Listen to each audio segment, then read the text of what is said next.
Ngayon ay ika-12 ng Enero, 2021. Martes ng unang linggo sa karaniwang panahon.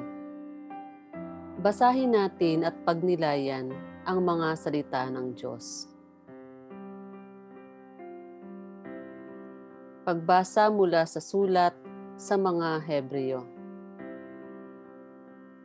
Hindi sa mga anghel ipinailalim ng Diyos ang sanlibutan na nooy kanyang lilikhain. Ang sanlibutang tinutukoy namin. Sa halip ay ganito ang patunay sa isang bahagi ng kasulatan. Ano ang tao upang siya'y iyong alalahanin, o ang anak ng tao upang pangalagaan? Sandaling panahong siya'y pinababa mo kaysa mga anghel, ngunit pinagkalooban mo siya ng kadakilaan at karangalang marapat sa isang hari, at ipinailalim mo sa kanyang kapangyarihan ang lahat ng bagay. Nang ipailalim ng Diyos ang lahat ng bagay sa kapangyarihan ng tao, walang bagay na di ipinailalim sa Kanya.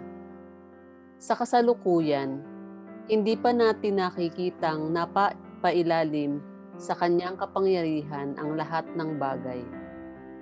Subalit alam nating si Jesus, pagamat sandaling panahong pinababa kaysa ang anghel, ay binigyan ng karangalan at kadakilaan dahil sa kanyang pagkamatay.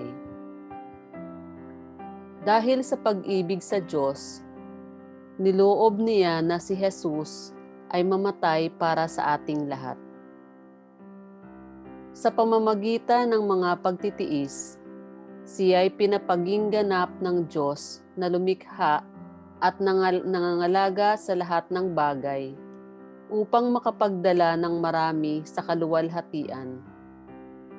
Marapat lamang na gawin niya iyon sapagkat si Jesus ang pinagmumulan ng kanilang kaligtasan. Si Jesus ang nagpapabanal sa kanila at iisa ang Ama ng nagpapabanal at ng pinapaging banal. Kaya't hindi niya ikinahiyang tawagin silang mga kapatid. Ganito ang kanyang sinabi, "Ipapahayag ko sa aking mga kapatid ang iyong pangalan, at aawit ako ng papuri sa iyo sa gitna ng kapulungan." Ang salita ng Diyos. Salamat sa Diyos.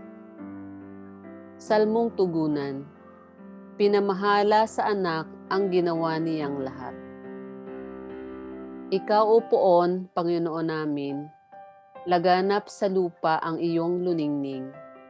Ano nga ang tao upang iyong alalahanin? At ano nga siya na sukat mong kalingain? Pinamahala sa anak ang ginawa niyang lahat. Nilikha mo siya na halos kapantay ng iyong luningning at kadakilaan.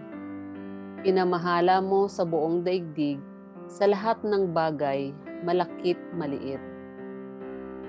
Pinamahala sa anak ang ginawa niyang lahat. Mga bakat tupa, hayop na mabangis, at lahat ng ibong nasa himpapawid, at maging sa isda sa ilalim ng tubig. Pinamahala sa anak ang ginawa niyang lahat. Aleluya, aleluya. Tanggapin ninyo ang salita na di sa tao nagmula, kundi sa Diyos na dakila. Aleluya, aleluya. Ang mabuting balita ng Panginoon ayon kay San Marcos. Sa lungsod ng Capernaum, sa araw ng pamamahinga, si Jesus ay pumasok sa sinagoga at nagturo. Namangha ang mga tao sapagkat nagturo siya sa kanila na parang isang may kapangyarihan at hindi tulad ng mga eskriba. Bigla namang pumasok sa sinagoga ang isang lalaking inaalihan ng masamang espiritu at sumigaw, "Ano ang pakialam mo sa amin, Jesus na taga Nazaret? Naparito ka ba upang tuksain kami? Kilala kita, ikaw ang banal mula sa Diyos." Ngunit iniutos ni Jesus sa masamang espiritu, "Tumahimik ka, lumabas ka sa kanya." Pinapangisay ng masamang espiritu ang tao at sumisigaw na lumabas.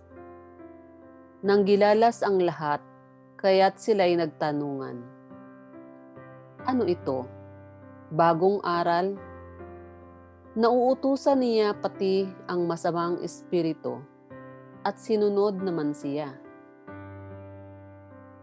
At mabilis na kumalat sa buong Galilea ang balita tungkol kay Jesus. Ang mabuting balita ng Panginoon. Pinupuri ka namin, Panginoong Hesukristo.